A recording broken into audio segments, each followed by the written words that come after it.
कहते हैं कि हर एक पुरुष की सफलता के पीछे एक महिला का हाथ जरूर होता है।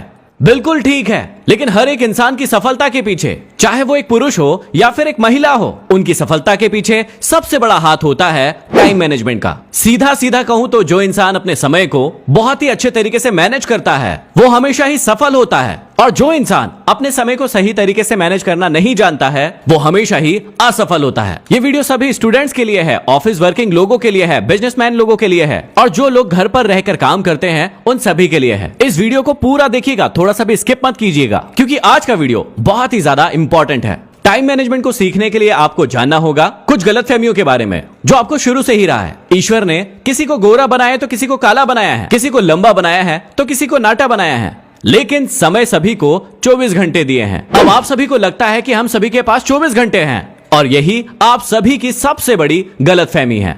एक्चुअल में हमारे पास 24 घंटे का समय नहीं है। इस बात को आप थोड़ा ध्यान से समझिए, क्योंकि लगभग 7 घंटे का समय तो हमारा सोने में ही चले जाता है और लगभग 3 घंटे का समय बाकी सारी एक्टिविटीज में निकल जाता है। तो इसका मतलब लगभग 10 घंटे का समय हमारा निकल चुका है। हमारे पास वाकई में सफल होने के लिए, आगे बढ़ने के लिए, मेहनत करने के लिए 14 घंटे का समय शेष रह गया है। तो एक्चुअल टाइम मैनेजमेंट का मतलब होता है इन 14 घंटों का सही इस्तेमाल। आज हम टाइम मैनेजमेंट के 8 सबसे महत्वपूर्ण सूत्रों के बारे में जानने वाले हैं। टाइम मैनेजमेंट के लिए सबसे पहला रूल है, आपको सिटी स्कैन करना होगा आपके टाइम का। याद कीजिए कि थोड़े दिन पहले कोविड बहुत ज्यादा बढ़ गया था और उसे पकड़ने के लिए या तो सिटी स्कैन करना पड़ रहा था या फिर एक्सरे करना पड़ रहा था। मतलब किसी भी बड़ी बीमारी को पकड़ने के लिए आपको अंदर जाकर देखना होगा कि वो बीमारी है क्या, वो बीमारी है कहां पर। तो ऐसे ही आपको देखना पड़ेगा कि आपके समय में कहां पर बीमारी लगी हुई है, कहां पर आपको समय कम पड़ रहा है और कहां आप अपना समय ज्यादा दे रहे हैं। अब अपना समय का एक्सरा करने के लिए आपको इस प्रकार का टाइम टेबल बनाना है और उसे 3 से 4 दिन तक फॉलो करना है। आपको अपने आप में कोई भी बदलाव नहीं करना है, आप जैसे हैं वैसे ही रहिए, लेकिन 3 से 4 दिन तक आप हर चीज को लिखिए। आप लिखिए कि आप सो कब रहे हैं, आप जाग कब रहे हैं, खाना कितनी देर खा रहे हैं, मोबाइल कितनी देर देख रहे हैं, टीवी कितनी देर देख रहे हैं, कितनी देर पढ़ाई कर रहे हैं, कितनी देर ऑफिस जा रहे हैं, या फिर कितनी देर अपने बिजनेस में दे रहे हैं। हर चीज का लेखा जोखा आप 3 से 4 दिन तक इस टाइम टेबल में भरते रहिए। कुछ भी बदलाव मत कीजिए, सिर्फ और सिर्फ भरते रहिए और अपनी बीमारी का पता लगाइए। 3 से 4 दिन के बाद आपको अपने आप पता चल जाएगा कि मैं अपना समय यहाँ पर बहुत ज्यादा दे रहा हूँ और यहाँ पर बहुत कम दे रहा हूँ, और उससे आप आसानी से अपनी बीमारी को पकड़ पाएंगे। टाइम मैनेजमेंट का दूसरा सूत्र है, replace your time with your specific goals. बहुत सारे ऐसे लोग हैं जो अपने टाइम को बर्बाद कर रहे हैं एक नॉर्मल गोल बनाकर। गोल 2 प्रकार के होते हैं, एक होता है नॉर्मल गोल और एक होता है स्पेसिफिक गोल। नॉर्मल गोल का मतलब यह है कि एक स्टूडेंट अपने आप को कहता है कि मैं इस बार टॉप करूंगा, टॉप करूंगा। एक बिजनेसमैन अपने आप से कहता है कि इस साल मैं इतने लाख कमाऊंगा, इतने लाख कमाऊंगा। लेकिन वो गोल स्पेसिफिक तब तक नहीं होगा जब तक उसे स्पेसिफिक बनाया नहीं जाएगा। तो मतलब आपको स्पेसिफिक गोल बनाना है। अब स्पेसिफिक गोल कैसे बनते हैं वो ध्यान से समझिएगा। अब यहाँ पर मैं एक सेल्समैन का उदाहरण ले लेता हूँ, बाकी आप सभी अपनी अपनी फील्ड में इसे इस्तेमाल कर लीजिएगा। मान लीजिए कि एक सेल्समैन है और उसने टारगेट बनाया कि इस महीने में मुझे 20,000 रुपए किसी भी हालत में सूखा बचाना ही है। अब वो एक प्रोडक्ट बेचता है, उसे बेचने पर उसे सूखा 100 रुपए मिलता है। अब यदि उसे 20,000 कमाना है और एक प्रोडक्ट पर उसे 100 रुपए मिल रहा है, इसका मतलब उसे महीने भर में पूरे 200 प्रोडक्ट बेचने पड़ेंगे। अब यदि उसे 20,000 रुपए कमाना है और उसे एक प्रोडक्ट पर 100 रुपए बच रहा है, इसका मतलब 20,000 भागित 100 मतलब उसे 200 प्रोडक्ट उस महीने में बेचना होगा। लेकिन अब महीने में दिन कितने होते हैं? 30। लेकिन क्या वो व्यक्ति पूरे 30 दिन काम करेगा? बिल्कुल नहीं। 5 दिन छुट्टी भी मनाएगा, इसका मतलब वो 25 दिन काम करेगा। अब इस 200 में भाग दिया 25 का तो आया 8। इसका मतलब उसे हर दिन लगभग 8 प्रोडक्ट बेचना पड़ेगा, तब जाकर वो अपना ये एम कंप्लीट कर पाएगा। इसे ही कहते हैं स्पेसिफिक गोल। हर चीज यहाँ पर मेंशन है, हर चीज लिखी हुई है। अब यदि वो व्यक्ति एक दिन में 8 प्रोडक्ट बेचता है तो उसे पता चल जाएगा कि मैं बिल्कुल अपने एम के हिसाब से, टारगेट के हिसाब से सही जा रहा हूं। मान लीजिए वो ज्यादा प्रोडक्ट बेचता है तो उसे पता चल जाएगा मेरा टारगेट जल्दी कंप्लीट हो जाएगा।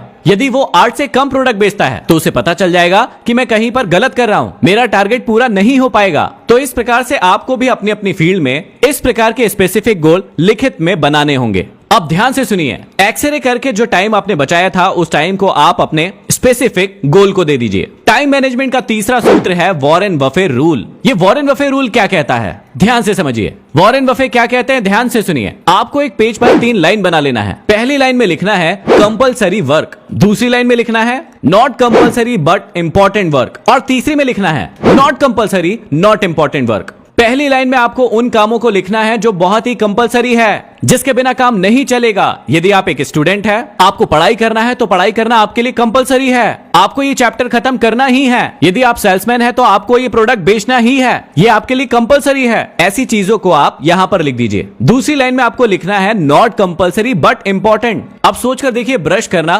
कंपलसरी नहीं है लेकिन इंपॉर्टेंट है। नहाना आपके लिए कंपलसरी नहीं है लेकिन इंपॉर्टेंट है, नहाना पड़ेगा। तो ऐसी चीजों को आप यहां पर लिख दीजिए। और तीसरे नंबर की लिस्ट में आप लिखिए नॉट कंपलसरी नॉट इंपॉर्टेंट। जैसे फोन चलाना आपके लिए इतना ज्यादा इंपॉर्टेंट नहीं है, टीवी देखना आपके लिए इतना ज्यादा इंपॉर्टेंट नहीं है। ऐसे कामों की लिस्ट को तीसरे नंबर पर लिखिए। तो दिन का सबसे पहला समय आप कंपलसरी काम को दीजिए। यदि वो खत्म हो जाते हैं तो दूसरे नंबर पर नॉट कंपलसरी बट इंपॉर्टेंट काम को दीजिए। और यदि फिर दिन का कुछ समय बच जाता है तो आप उस समय को दीजिए not compulsory not important work को। अब इसे एक छोटे से उदाहरण से समझिएगा। एक महिला थी जो कि विवाहित थी और उसे वायलिन बजाने का बहुत शौक था और उसे पता था कि इसमें मैं बहुत अच्छा कर सकती हूँ। लेकिन पहले वो अपने दिन भर में घर के सारे काम करती थी, फिर बाद में जो थोड़ा सा समय बचता था उसमें वो वायलिन बजाना सीखती थी। अब ऐसा बहुत सारा समय निकल गया लेकिन उसे मन में सेटिस्फेक्शन नहीं हो रहा था क्योंकि वो ठीक से बजा नहीं पा रही थी, ठीक से सीख नहीं पा रही थी। लेकिन फिर उसने फॉलो किया वॉरेन बफे रूल को।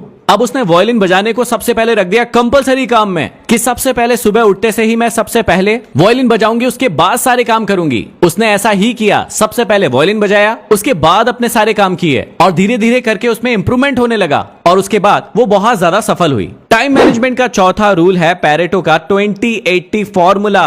ये बहुत ही इंपॉर्टेंट है, इसे ध्यान से समझिएगा। आपके पास एक दिन में बहुत सारे काम होंगे करने के लिए, लेकिन उसमें से 20% ऐसे काम होंगे जो आपको 80% रिजल्ट देंगे और 80% ऐसे काम होंगे जो आपको सिर्फ और सिर्फ 20% रिजल्ट ही देंगे। अब बहुत सारे लोग क्या गलती करते हैं, बहुत सारे लोग इन 80% काम में पड़े रहते हैं जो सिर्फ और सिर्फ 20% रिजल्ट दे रहे हैं, जबकि उन 20% काम को कभी करते ही नहीं है जो उनको 80% रिजल्ट दे सकते हैं। आप लोग भी ऐसे ही सोचते हैं ना कि दिन में पहले बहुत आसान आसान से काम कर लेते हैं, उसके बाद जितने भी टफ काम बचेंगे वो बाद में कर लेंगे। लेकिन इस चक्कर में आप कभी भी उन टफ काम को कर ही नहीं पाते हैं, जिसकी वजह से आपको दिन भर का 80% रिजल्ट मिल ही नहीं पाता है। और आप अपने आप से यही कहते हैं कि मैंने बहुत काम किया लेकिन मुझे रिजल्ट नहीं मिल पाया, क्योंकि आप वो 20% सबसे इंपॉर्टेंट काम नहीं कर रहे हैं। टाइम मैनेजमेंट का 5वां सूत्र है अपने टाइम को खरीदना सीखो। जी हाँ, टाइम को खरीदा भी जा सकता है। कैसे खरीदते हैं समझिएगा। मान लीजिए कि किसी एक व्यक्ति को रिजर्वेशन करवाना है। अब एक व्यक्ति होगा जो रेलवे स्टेशन पर जाएगा,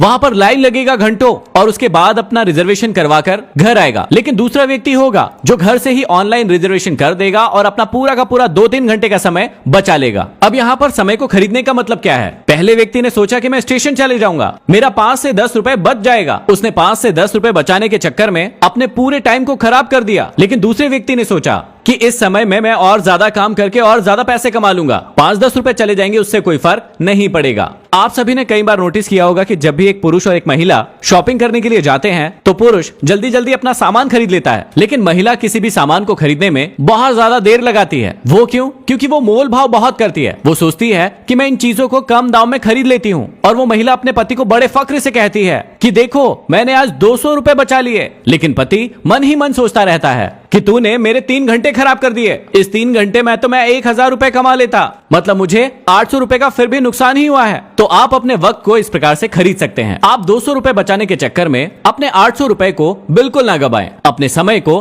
खरीदें। अगला सूत्र बहुत ही ज्यादा जरूरी है और वो है समय बर्बादी का गुरुत्वाकर्षण नियम। जब भी आप काम करने बैठते होंगे तो आपने एक चीज नोटिस की होगी कि जैसे ही आपको इंपॉर्टेंट काम करने बैठते हैं, आपके भाई साहब आपको कॉल लगा देते हैं, आपकी मम्मी आपको आवाज लगा देती है या फिर किसी दोस्त का फोन आ जाता है। इसे ही कहते हैं समय बर्बादी का गुरुत्वाकर्षण नियम। जैसे ही आप किसी इंपॉर्टेंट काम को करना शुरू करते हैं, बहुत सारे लोग आपकी ओर आकर्षित हो जाते हैं आपको डिस्टर्ब करने के लिए, और आप उसी चक्कर में फंसकर डिस्टर्ब भी हो जाते हैं। आपको ऐसे लोगों को, ऐसी चीजों से अपने आप से दूर रखना होगा। कैसे करते हैं? एग्जाम्पल सुनिए। हेनरी फोर्ड को जब भी अपने ऑफिस के किसी व्यक्ति से बहुत इंपॉर्टेंट काम होता था तो वो उस व्यक्ति को अपने ऑफिस में नहीं बुलाते थे, वो खुद खड़े होते थे और उस व्यक्ति के ऑफिस में चले जाते थे। वो ऐसा इसलिए करते थे क्योंकि यदि कोई व्यक्ति उनके ऑफिस में आएगा तो वो कब जाएगा वो उसके ऊपर है, लेकिन यदि वो खुद किसी के ऑफिस में जाएंगे तो उन्हें कब वहां से निकलना है वो उनके ऊपर है। ऐसे ही एक महान वैज्ञानिक के पास एक व्यक्ति मिलने के लिए आया। कुछ देर बैठा और उनसे पूछने लगा कि आपके पास तो मिलने के लिए बहुत सारे लोग आते होंगे, फिर आप उन्हें मैनेज कैसे करते हैं, इतना सारा वक्त कैसे देते हैं, आपका वक्त तो बर्बाद हो जाता होगा। तो उस वैज्ञानिक ने उस व्यक्ति को जवाब दिया कि जब भी मेरे नौकर को ऐसा लगता है कि कोई व्यक्ति मेरा वक्त खराब कर रहा है तो वो मुझे जोर से आवाज लगाता है कि मालिक, आपकी पत्नी आपको किसी बहुत जरूरी काम के लिए अंदर बुला रही है, और मैं उठकर अंदर चला जाता हूँ। और वैज्ञानिक ने जैसे ही ये बात उस व्यक्ति को कही, वाकई में नौकर की उधर से आवाज आ गई कि मालिक, आपको आपकी पत्नी किसी जरूरी काम के लिए अंदर बुला रही है, और वो व्यक्ति सारी की सारी बातें समझ गया। तो आपको भी ऐसे लोगों से बिल्कुल बचकर रहना होगा जो आपके समय को बर्बाद करते हैं, उस समय को खराब करते हैं। टाइम मैनेजमेंट का 7वां सूत्र है अपने काम को दूसरों को सौंपना। कोई भी महान व्यक्ति तभी महान बनता है जब वो अपने काम को दूसरों को सौंपना सीख जाता है, क्योंकि हर काम को हर व्यक्ति खुद नहीं कर सकता। एक नॉर्मल व्यक्ति की सोच यही होती है कि हर काम को वो खुद कर ले, क्योंकि उसे लगता है कि ये काम मेरे सिवा कोई भी व्यक्ति बेहतर ढंग से नहीं कर सकता। क्या आपको लगता है कि धीरूभाई अंबानी इतने सारे पैसे कमाते हैं तो पूरा दिन बैठकर अपने पैसे गिनते रहते होंगे? बिल्कुल नहीं। उन्होंने बहुत सारे लोग पैसे गिनने के लिए रखे होंगे। वो अपना समय महत्वपूर्ण कामों को देते होंगे। इसी प्रकार आप भी अपने कामों को किसी दूसरे व्यक्ति को सौंपना सीखो। और टाइम मैनेजमेंट का 8वां सबसे महत्वपूर्ण सूत्र है परिणाम निकालना। यदि आप किसी काम को समय दे रहे हैं तो उससे परिणाम यदि नहीं निकलता है